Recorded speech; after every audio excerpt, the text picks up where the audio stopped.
Assalamu alaikum students, my name is Abdullah Azhar Rajput and you guys are watching my YouTube channel AK Education। तो chapter चल रहा है हमारा chapter number 6 fluid statics और उसके हम लोगों ने लास्ट वीडियो में न्यूमेरिकल्स कवर किए थे 1 से लेकर 5 तक और चैप्टर न्यूमेरिकल नंबर 6 to 10 तक हम लोग इस वीडियो में इंशाल्लाह कवर करेंगे। तो आओ स्टार्ट करते हैं। सबसे पहले हमसे कह रहे हैं कि a canal log gate is 20 meter wide and 10 meter deep। भाई देखो कैनाल लॉक क्या होता है। कैनाल लॉक गेट जो है वो एक ऐसा गेट होता है जो ना वाटर लेवल को ऑपरेट कर रहा होता है। यानी कि अगर आपको कश्ती को ऊपर लेके आना है तो वाटर लेवल आप बढ़ा दोगे, नीचे लेके आना है तो वाटर लेवल क्या करोगे, कम करोगे। तो ये काम होता है कैनाल लॉक गेट का। अब कह रहे हैं कैलकुलेट द थ्रस्ट। अभी वर्ड जो है ना यहाँ पे थ्रस्ट का मतलब समझ लो आप फोर्स होती है। थ्रस्ट क्या होती है? एक फोर्स होती है जो अपवर्ड लगती है। जैसे आप किसी भी फ्लूइड में कोई चीज नीचे अगर फ्लूइड के में यानी कि कोई किसी भी वाटर हो गया, कोई भी दूसरा फ्लूइड हो गया, उसमें आप कोई भी चीज नीचे दबाओगे ना, सबमर्ज करवाओगे तो वो लिक्विड या वो फ्लूइड जो है वो भी ऊपर की तरफ फोर्स लगाता है, जिसे हम क्या बोलते हैं, थ्रस्ट बोलते हैं। इसको हम आर्किमिडीज लॉ में डिटेल में डिस्कस करते हैं। Thrust on it assuming that the water in the canal is level with the top of the gate. कह रहे हैं कि एज्यूम ये करो कि जो गेट है ना उसका जो टॉप है, बिल्कुल मान लो गेट का टॉप है तो पानी पूरा ऊपर तक भरा हुआ है और आपने डेंसिटी ऑफ वाटर लेनी है 1000 किलोग्राम पर मीटर क्यूब, जो कि हमें यूजुअली पता होती है। अब देखो दो तरीके से सॉल्व हो सकता है। ये डेटा बनाते हैं, उसके बाद हम देखते हैं कैसे सॉल्व होगा ये। तो हमें बेसिकली विड्थ दी हुई है, कितनी दी हुई है, जिसे हम लोग डब्ल्यू से डिनोट करेंगे 20 मीटर, और हमें डेप्थ दी हुई है। अच्छा मैं यहाँ पे डेप्थ लिख दूं या हाइट लिख दूं, बात तो वही है ना। अब जैसे ये मार्कर है लेट्स सपोज मेरे पास, तो यहां से लेकर अगर मैं इसकी डेप्थ मेजर करूं तो यहां से लेकर यहां तक है, और नीचे से मैं इसकी हाइट मेजर करूं तो वो भी इतनी है।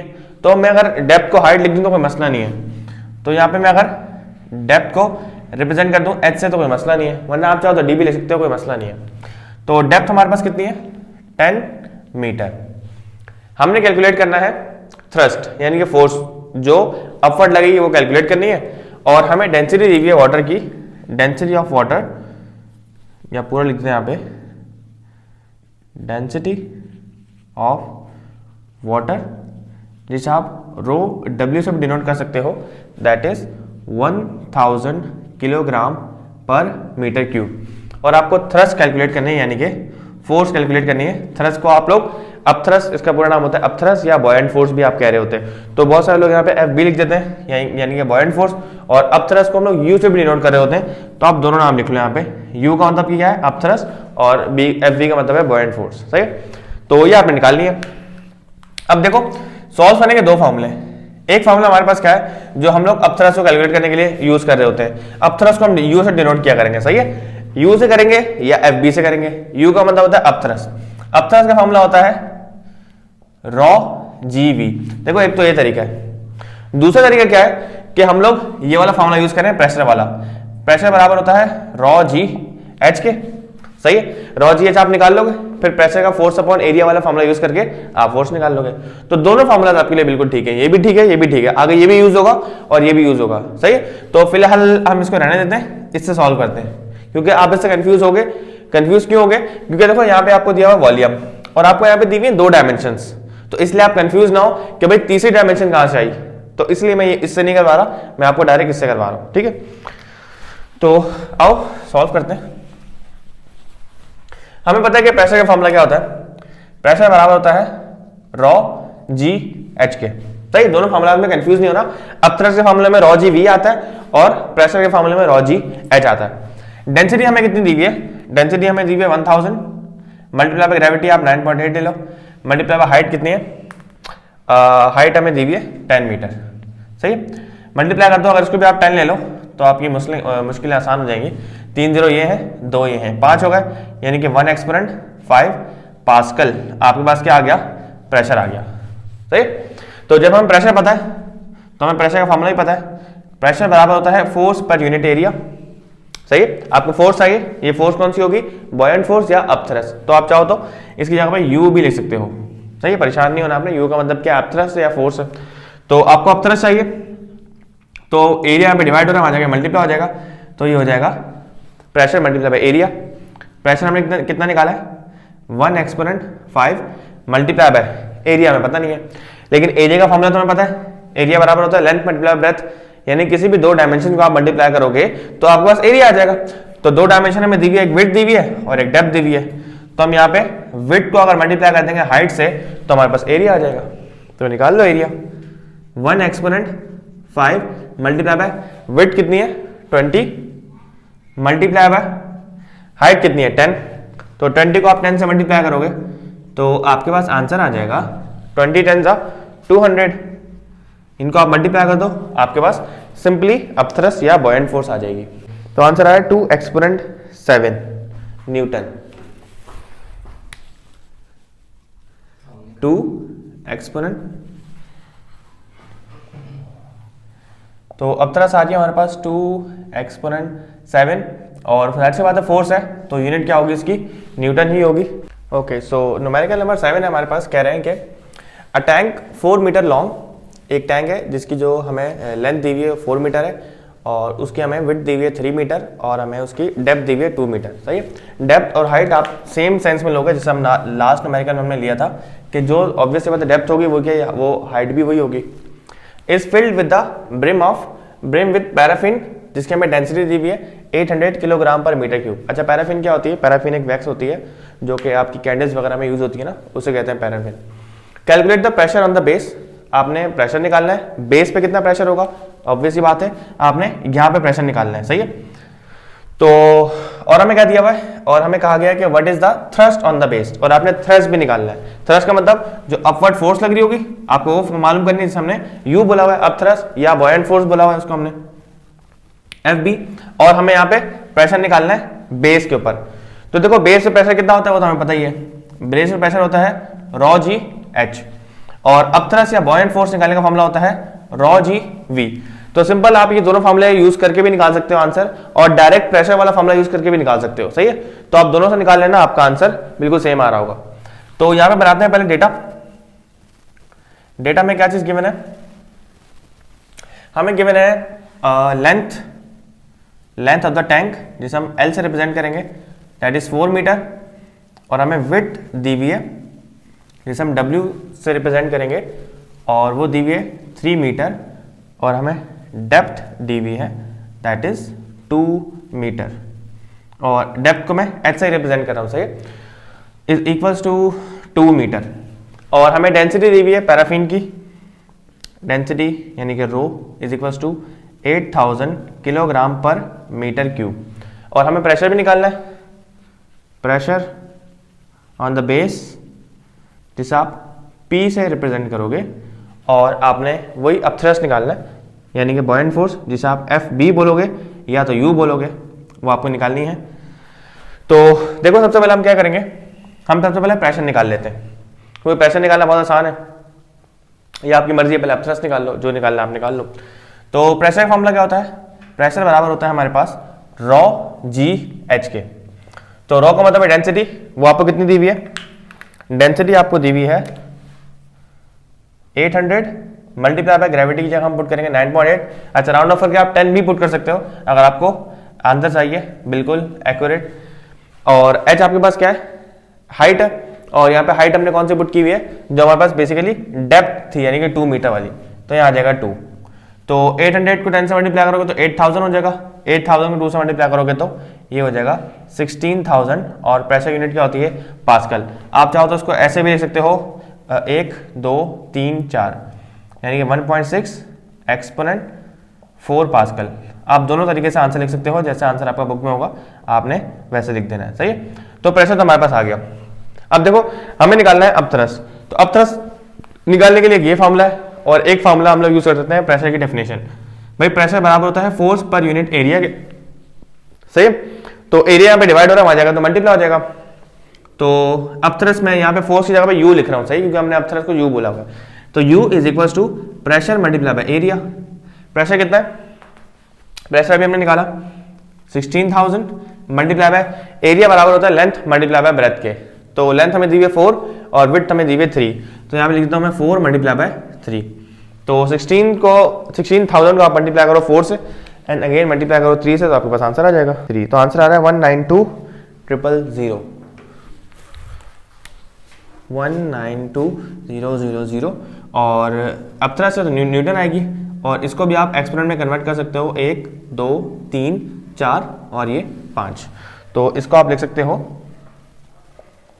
1.9 बल्कि 2 भी लिख लो, 1.92 एक्सपोनेंट 5 न्यूटन। तो आपके दोनों आंसर सही है, सही है। और आप चाहो इस फॉर्मूले से भी आप निकाल सकते हो, आपके पास सेम ही आंसर आ रहा होगा। ओके, सो न्यूमेरिकल नंबर 8 हमारे पास है, a rectangular boat is 4 metre wide, 8 metre long and 3 metre deep. हमें डायमेंशंस दी हुई है रेक्टेंगुलर बोट की, कि वो उसकी जो लेंथ है वो 4 मीटर है, उसकी जो विड्थ है वो 4 मीटर विड्थ है, 8 मीटर लेंथ है और 3 मीटर जो है वो उसकी डेप्थ है, यानी कि हाइट है। How much water will it displace if the top stage 1 metre above the water. कह रहा है कि वो कितना पानी डिस्प्लेस करेगी अगर उसका जो टॉप है वो 1 मीटर अबव द ग्राउंड है। तो देखो, अकॉर्डिंग टू आर्किमिडीज प्रिंसिपल, जितना किसी भी ऑब्जेक्ट का वॉल्यूम पानी के अंदर जाएगा उतना ही वो वाटर या कोई भी फ्लूइड जो है वो डिस्प्लेस करेगी। अगर ये मार्कर है यहाँ तक अंदर जाता है ना, तो जितना इस जगह का यहाँ से लेकर यहाँ तक वॉल्यूम होगा ना, वही जो है वो फ्लूइड डिस्प्लेस होगा, यानी कि वही वाटर डिस्प्लेस होगा। तो 1 मीटर अगर पानी के ऊपर है तो उस 1 मीटर को हम निकाल देंगे और बाकी जो वॉल्यूम है उतना ही पानी क्या होगा, डिस्प्लेस होगा।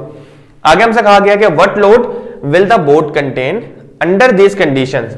इन कंडीशन में वो बोट जो है वो कितना लोड कंटेन कर सकती है। लोड का मतलब वैसे वेट ही होता है। If the empty boat weighs 8.60 exponent 4 newton in dry dock. कह रहे हैं कि अगर जो खाली बोट है उसका वेट जो है ना वो कितना है, 8.60 एक्सपोनेंट 4 न्यूटन, और आगे जो लाइन लिखी हुई है ना ड्राई डॉक, इसका मतलब ये है कि जब वो खुश्की पर होगी ना तब उसका इतना वेट होगा। देखो, जब वो पानी में चली जाएगी ना तो उसका एक्चुअल वेट तो जाहिर होगा ही नहीं, उसका देन अपेरेंट वेट जाहिर होगा। तो अपेरेंट वेट हमेशा एक्चुअल वेट से कम होता है। तो तभी इन्होंने यहाँ पे क्लैरिफाई कर दिया कि ड्राई डॉक की बात हो रही है, और यहाँ पे हमें वेट डेंसिटी दी हुई है वाटर की, तो वेट डेंसिटी से घबराने की कोई जरूरत नहीं है। डेंसिटी का फॉर्मूला क्या होता है, मास पर यूनिट वॉल्यूम। तो अगर मैं इसको ऐसा लिख दूं वेट पर यूनिट वॉल्यूम, तो ये वेट डेंसिटी बन जाएगी।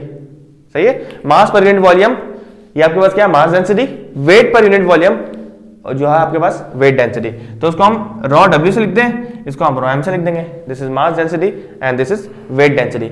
यानी कि ये जो आपके पास चीज है ना, इसको आपने ग्रेविटी से ऑलरेडी मल्टीप्लाई करवाया हुआ है। अगर इसी चीज को मैं G से मल्टीप्लाई करवाता हूं ना तो mg, तो mg बराबर होता है W के, तो बेसिकली ये आपके पास वेट डेंसिटी बन जाती है। तो कहीं भी आपके पास रॉ G लिखा हुआ आएगा ना तो उसकी जगह हम ये वेट डेंसिटी पुट करेंगे, क्योंकि हमें पता है कि मास डेंसिटी को जब हम ग्रेविटी से मल्टीप्लाई करते हैं तो हमारे पास क्या आती है, वेट डेंसिटी। तो वेट डेंसिटी जो है बेसिकली हमारे पास रॉ W वो रॉ G के बराबर है। या आप अच्छा है तो ऐसे लिख दो, यानी कि mass density multiply by gravity is equals to weight density. सही, तो ये मैंने आपको समझा दिया। अब डायरेक्ट आप सॉल्व करते हैं।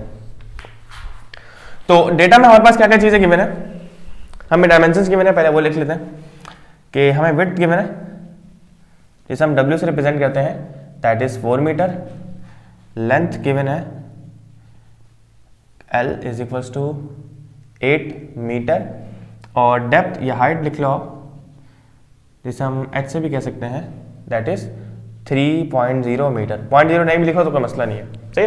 How much water will it displace if the top stage 1 metre above the water. सही, इसको भी हम देख लेते हैं कंडीशन को। अब पूछा हुआ क्या है, रिक्वायर्ड क्या है, व्हाट लोड। लोड का मतलब वेट ही पूछ रहे हैं, तो हम लोग लोड को L से ही रिप्रेजेंट कर देते हैं। सही, ताकि आप कंफ्यूजन ना हो। तो लोड हमें निकालना है। अच्छा, और हमें जो एम्प्टी बोट है उसका वेट दिया हुआ है, तो मैं यहाँ पे W से लिखूंगा, या मैं पूरा लिख देता हूँ यहाँ पे ताकि आप कंफ्यूज ना हो।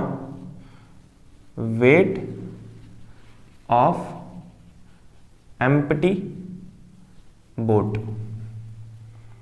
एम्प्टी बोट का जो वेट है उसको हम लोग सिंपल W से रिप्रेजेंट कर रहे हैं, और वो हमें दिया हुआ है 8.60 एक्सपोनेंट 4 न्यूटन। 8.60 exponent 4 Newton. सही, और हमें वेट डेंसिटी यहाँ पे दी हुई है, वेट डेंसिटी जिसे हम लोग रॉ W से रिप्रेजेंट करेंगे, और वो हमें दी हुई है 9800 न्यूटन पर मीटर क्यूब। सही, तो हमें बेसिकली कितनी चीजें फाइंड करनी है, हमें लोड फाइंड करना है, और हमें how much water will it displace, यानी कि हमें वॉल्यूम भी फाइंड करना है, वॉल्यूम जो कि डिस्प्लेस होगा। सही है, तो हम यहां पे लिखते हैं सॉल्यूशन। सही है, तो एक चीज आपने ध्यान में रखनी है कि यहां पे इन्होंने कहा था कि 1 मीटर पानी से ऊपर है, तो यहां पे लिखता हूं मैं for 1 metre above the above the water. तो 1 मीटर पानी के ऊपर रहने की वजह से जो हमारे पास हाइट है ना, यानी कि जो डेप्थ है, बेसिकली उसमें चेंज आएगा। देखो मैंने यहाँ पे डेप्थ बोलूं या हाइट बोलूं, आपने समझ जाना है। तो यहाँ पे दी हुई 3 मीटर, तो इसको मैंने h बोला हुआ है ना, तो h मेरे पास अभी कितना है, 3 मीटर है। लेकिन जब पानी के ऊपर 1 मीटर पानी से ऊपर होगा, इसका मतलब 2 मीटर पानी के अंदर है, 1 मीटर पानी के ऊपर है, ऑब्वियस सी बात है। तो हम लोग क्या करेंगे, हम लोग जो हमारे पास न्यू हाइट है जो हमने पुट करनी है, वो बराबर होगी जो पुरानी हाइट है उसमें से 1 माइनस कर देंगे, 1 मीटर माइनस कर दो उसमें से। तो h dash will be equals to, height हमारे पास कितनी है, 3 है, माइनस 1, तो 3 माइनस 1 कितना होता है, 2। यानी कि अब जो हमने हाइट पुट करनी है वो कितनी है, 2 metre. This is h dash. सही, तो फॉर्मूला लगाते हैं। क्या निकालना है हमने, वॉल्यूम निकालना है। तो और हमें यहाँ पे इन्होंने बोला हुआ भी है कि रेक्टेंगुलर बोट है, तो हम लोग यहाँ पे वॉल्यूम ऑफ रेक्टेंगल का फॉर्मूला लगा देंगे, according to the volume of rectangle. Rectangle का वॉल्यूम कैसे निकालते हैं, length multiply by breadth multiply by height, या इसको आप विड्थ कर लो। तो आपको लेंथ पता है, लेंथ कितनी है, लेंथ हमें यहाँ पे दी हुई है 8, मल्टीप्लाई बाय विड्थ कितनी है, विड्थ आपको दी हुई है 4, मल्टीप्लाई बाय, अब यहाँ पे आप h नहीं पुट करोगे बल्कि h डैश पुट करोगे, क्योंकि उन्होंने कहा था कि 1 मीटर पानी के ऊपर है, तो उसके लिए हम क्या यूज कर रहे हैं, h डैश यूज कर रहे हैं। और h डैश हमारे पास 2, तो हो जाएगा 8 4 तो 32, 32 2 जा 64, और वॉल्यूम यूनिट होती है मीटर क्यूब। तो वॉल्यूम तो आ गया भाई, यानी कि 64 मीटर क्यूब वॉल्यूम डिस्प्लेस किया होगा अगर 1 मीटर पानी के ऊपर था तो। अब आगे क्या निकालना है हमने, आगे इन्होंने कहा था कि what load will it contain, कितना लोड कंटेन करेगी, हमने वो निकालना है।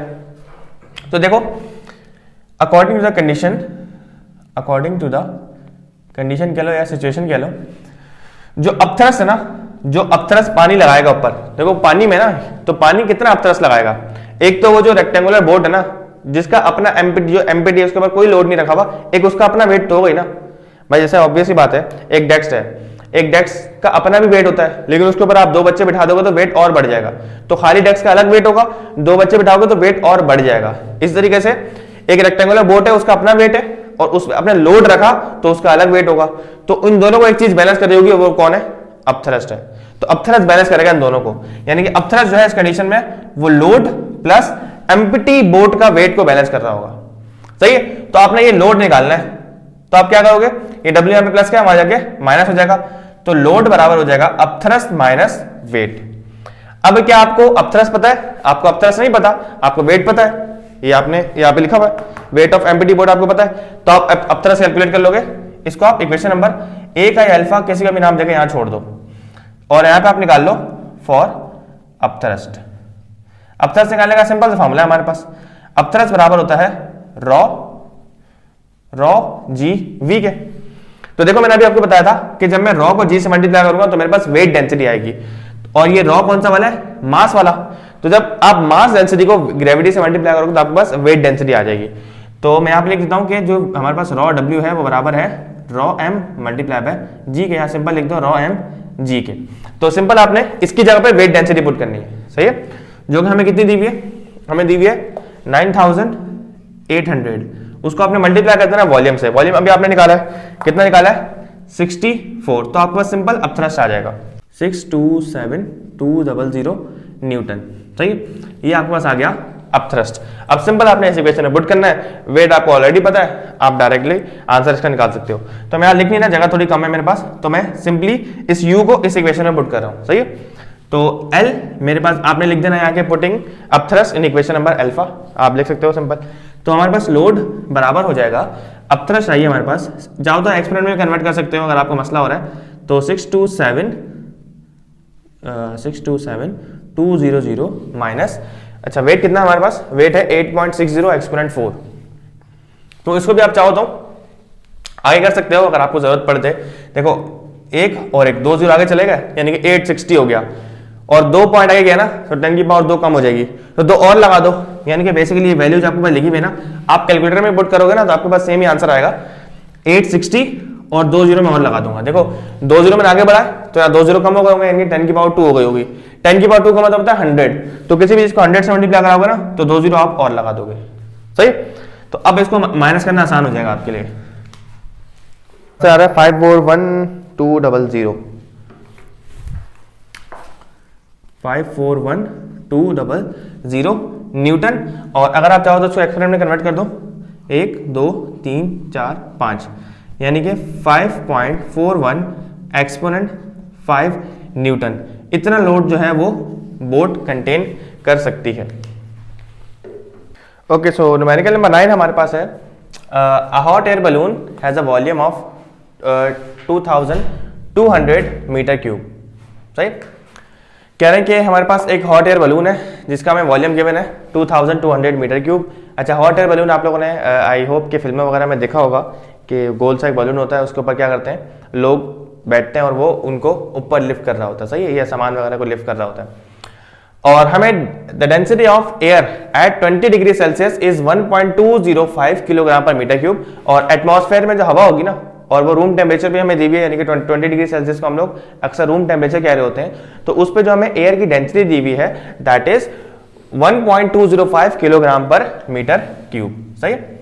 अच्छा, याद रखना कि हॉट एयर की density as compare to cold air हमेशा कम होती है। हॉट एयर की डेंसिटी कम होती है, कोल्ड एयर की डेंसिटी ज्यादा होती है, जैसे आपको यहाँ पे दिखेगा अभी। The density of hot air inside the balloon is at temperature of 100 degree Celsius is 0.946 kilogram per metre cube. तो आपने देखा कि 100 डिग्री सेल्सियस पर जो आपके पास गैस है उसकी density as compare to cold वाली कम है। सही। How much weight can the hot air can lift. अच्छा, उसके अंदर हम गर्म गैस डालते क्यों है भाई? गर्म गैस ऑब्वियसली बात हल्की होती है ना, जब गैस को आप गर्म करते हो ना तो उसकी डेंसिटी कम हो जाती है, जब उसकी डेंसिटी कम होती है तो वो हल्की हो जाती है, इसलिए तो आपको बलून ऊपर लिफ्ट होता है। भारी गैस डालोगे तो बलून का तो वो भारी गैस भी नीचे ही आएगी, लेकिन हल्की गैस कहाँ होगी? ऊपर होगी। जैसे ऑक्सीजन है, वो ऊपर आप जब बहुत ऊंची किसी बिल्डिंग में चले जाओ या बहुत ऊंची पहाड़ी पे जाओ तो ऑक्सीजन का लेवल वहां पे कम हो जाता है, क्योंकि वो जगह बहुत ऊपर है और ऑक्सीजन भारी गैस है। सही है। लेकिन हीलियम टाइप जो गैसेज होती हैं वो ऊपर रहती है क्योंकि वो हल्की होती हैं। तो बेसिकली डेटा बनाते हैं हम लोग कि हमें जो वॉल्यूम है, हमें वॉल्यूम किसका दिया हुआ है? हमें दिया हुआ है volume of hot air balloon, volume of balloon, जिसे हम VB बोल देते हैं। सही है। और हमें दिया हुआ है 2200 metre cube. The density of air at 20 degree Celsius is 1.205 kilogram per metre cube. तो हमें डेंसिटी दी हुई है, density of air at 20 degree Celsius. अच्छा, जो एयर होगी ना वहां पे उस समय वो जो ऑब्वियस बात है वो एटमॉस्फेयर की हवा होगी ना, उसे मैं सिंपल रॉ ए कह रहा हूं। सही। और वो कितनी है? 1.205 किलोग्राम पर मीटर क्यूब। और जो आपके पास density of air at 100 degree Celsius है ना, जिसे मैं कह रहा हूं डेंसिटी ऑफ हॉट एयर, क्योंकि मैंने एस लिख दिया इसका मतलब हॉट एयर, और ये जो ए लिखा है मैंने इसका मतलब एटमॉस्फेयर, यानी कि आगे पीछे की जो हवा होगी जो 20 डिग्री सेल्सियस पर मौजूद है। और वो कितनी है? 0.946 यूनिट नीचे लिख रहा हूं, किलोग्राम पर मीटर क्यूब। आपने निकालना क्या है? आपने निकालना यह है कि how much weight can the hot air can lift. Same पिछला वाला न्यूमेरिकल है, वहां पे हमें लोड बताना था, यहाँ पे वेट बताना है, तो लोड और वेट एक ही चीज होती है, तो हम यहां लिख देते हैं वेट इट कैन लिफ्ट, जिसे हम लोड ही बोल देंगे, एल से रिप्रेजेंट कर देंगे, और वो हमें निकालना है। सही। अब देखो कंडीशन तो सेम है। कंडीशन क्या है? अकॉर्डिंग टू द कंडीशन, भाई कंडीशन यही है कि आपके पास जो हॉट एयर बलून है उसके अंदर आपने डाली हुई है कोई गैस। सही है। उस गैस का वेट होगा नीचे की तरफ, और वो जितना भी वेट उसमें आप सामान रखोगे, कुछ भी चीज रखोगे, बंदे बिठाओगे, उनका वेट भी कहाँ होगा? नीचे। और एक चीज को बैलेंस करेगी, वो होगी बॉयंट फोर्स। अब आप सोच रहे हो कि बॉयंट फोर्स आई कहां से? या तो पानी भी नहीं है, तो भाई ऑब्वियस ही बात है, हमारे पास जो फ्लूइड है, फ्लूइड की कैटेगरीज में हमारे पास दो चीजें आती हैं, एयर भी आती है और वाटर भी आता है। वाटर का मतलब कोई भी लिक्विड आता है, तो लिक्विड और air both are fluids. Fluid की डेफिनेशन क्या है? Anything that can flow. तो हमारे पास जो बॉयंट फोर्स होती है वो भी तो एक किस्म का आपके पास फ्लूइड ही है, तो वो भी तो ऊपर अपवर्ड फोर्स लगाएगी। जब हॉट एयर बलून का वेट उसका और उसके अंदर जो गैस भरी होगी उसका वेट नीचे की तरफ है, तो जो बॉयंट फोर्स है वो ऊपर लग रही होगी। ऑब्वियस बात है, बॉयंट फोर्स कौन लगाएगा? जो आसपास एटमॉस्फेयर में हवा है वो लगाएगी बॉयंट फोर्स। सही है। तो जो एटमॉस्फेयर की बॉयंट फोर्स होगी, जिसे हम अपथ्रस्ट बोलते हैं, या आप चाहो तो FB भी कह सकते हो, बॉयंट फोर्स, वो बराबर होगी एक तो वेट के बलून के, और कितना उसमें आप लोड लिफ्ट कर सकते हो। अच्छा, यहाँ पे वेट जो है बेसिकली हम उसको ही बोल रहे हैं जो उसके अंदर आपने एयर वगैरह फिल की हुई है। सही। तो आपने बेसिकली ये लोड निकालना है। तो देखो आप पहले इक्वेशन बना लो। तो देखो आपने L निकालना है ना, प्लस का W वहां जाएगा तो माइनस हो जाएगा, तो लोड बराबर हो जाएगा upthrust minus weight of the balloon के, वेट ऑफ द एयर भी आप कह सकते हो, सही है। एयर का वेट किलो है, बलून का वेट किलो, कोई मसला नहीं है।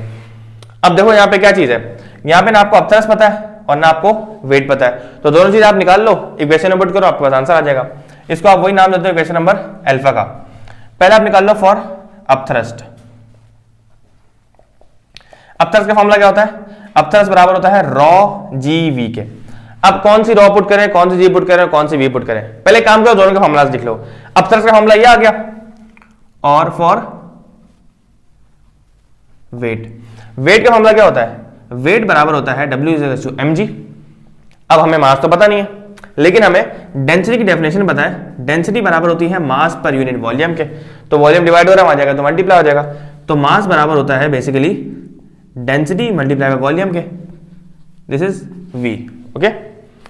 तो हम यहाँ को मास की जगह पुट कर देंगे डेंसिटी मल्टीप्लाई बाय वॉल्यूम, तो वेट जो है हमारे पास बराबर हो जाएगा रॉ V और यहाँ पे आ जाएगा G के। तो आपको U पता चल गया, आपको W पता चल गया, इक्वेशन में पुट कर दो,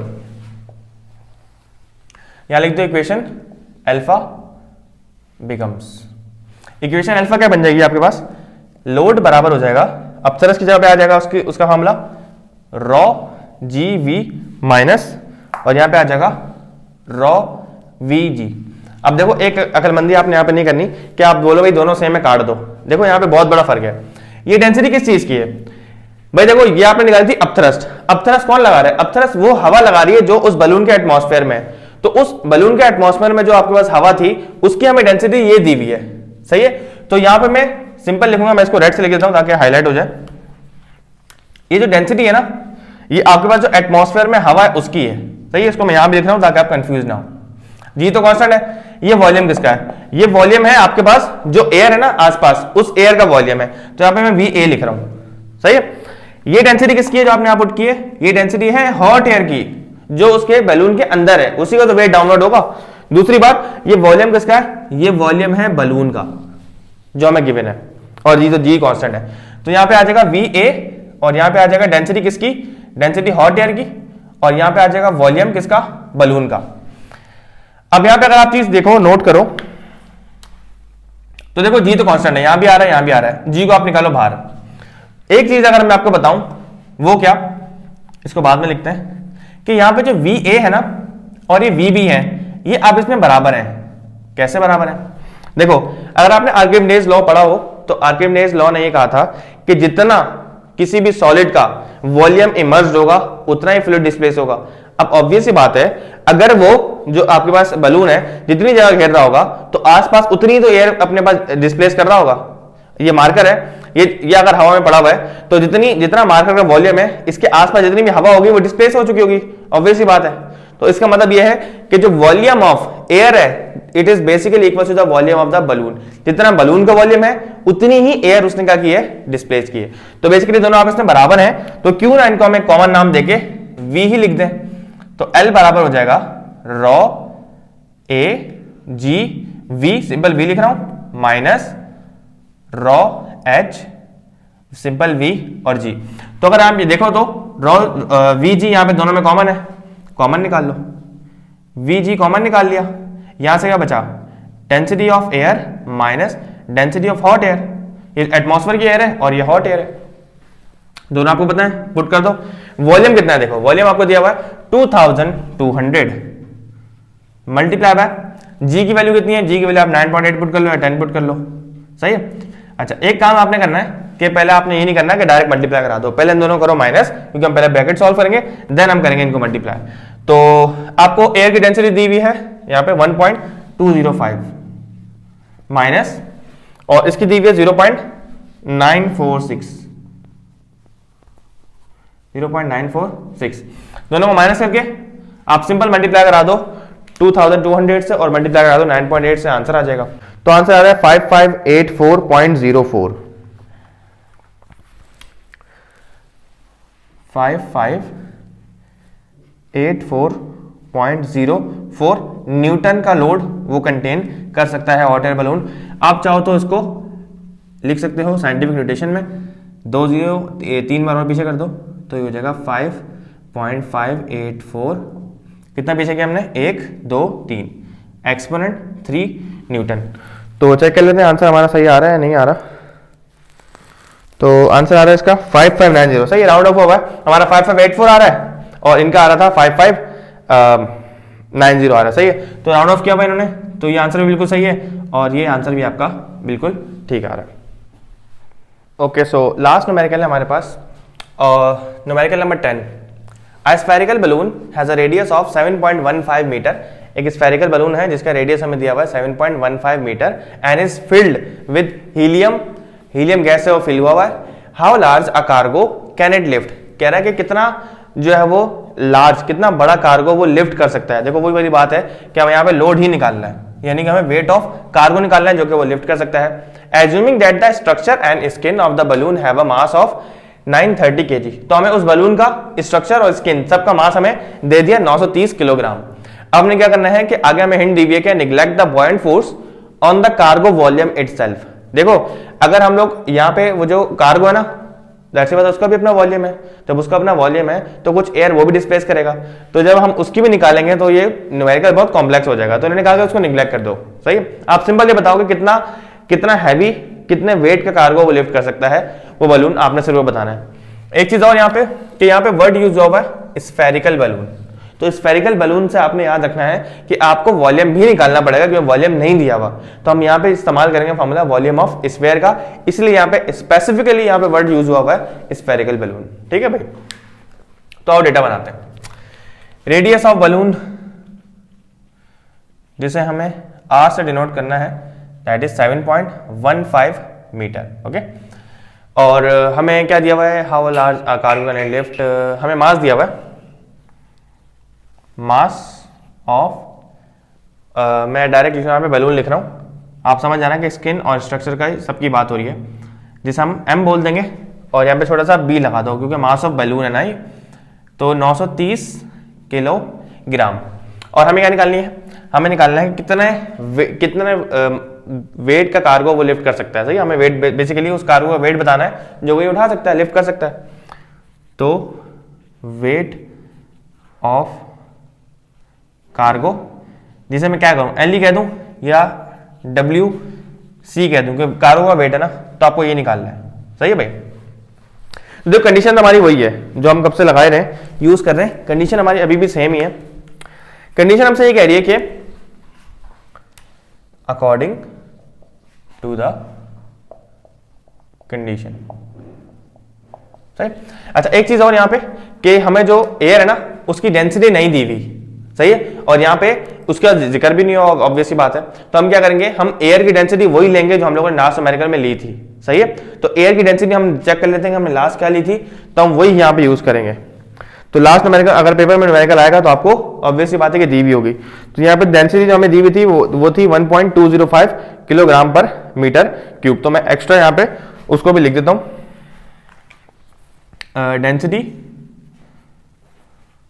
ऑफ एयर। तो ऑब्वियसली बात है आपको याद करने की जरूरत नहीं है क्योंकि आपको पेपर में गिवन होगी 1.205 किलोग्राम पर मीटर क्यूब, सही है भाई। तो ये हो गया सारा काम हमारा। अब देखो कंडीशन वही हमारी सेम कि हमारे पास जो अपथरस या बॉयंट फोर्स होगी वो बराबर होगी एक तो बलून के वेट के प्लस एक कार्गो के वेट के जो वो लिफ्ट करना चाह रहा है या जो वो लिफ्ट कर सकता है या करेगा, सही है। हमें इसी का वेट निकालना है। तो देखो ये WC यानी कि वेट ऑफ कार्गो अलग हो जाएगा, ये प्लस का WB वहां जाके माइनस हो जाएगा, यानी कि हो जाएगा U माइनस WB। अब तक हमला बार बार पढ़ चुके हैं हम लोग, रॉ GV होता है माइनस वेट बराबर होता है mg के, तो W equals to mg। Weight balloon का है तो मास भी किसका होगा, ऑब्वियस बात है बलून का होगा। डेंसिटी किसकी पुट करेंगे, अपथरस कौन लगाता है भाई, अपथरस लगाती है वो हवा जो सराउंडिंग में मौजूद होती है, तो ये वो डेंसिटी है, ये ग्रेविटी है और सिंपल वॉल्यूम। अब वॉल्यूम किसका है, ऑब्वियस सी बात है, मैंने लास्ट न्यूमेरिकल में आपको समझाया था कि जितना उस बलून का वॉल्यूम होगा उतनी ही एयर भी क्या होगी, डिस्प्लेस हो रही होगी। तो हमें बेसिकली यहाँ पे वॉल्यूम निकालना है। तो हम इस इक्वेशन को यहीं छोड़ देते हैं और हम क्या करते हैं, इसको इक्वेशन नंबर अल्फा का नाम देकर छोड़ दो और आप निकालो पहले वॉल्यूम। किसका वॉल्यूम निकालना है आपने बेसिकली वॉल्यूम निकालना है, या तो आप उस बलून का वॉल्यूम निकालोगे और जितना उस बलून का वॉल्यूम होगा उतनी ही हवा डिस्प्लेस हो रही होगी, सही है भाई।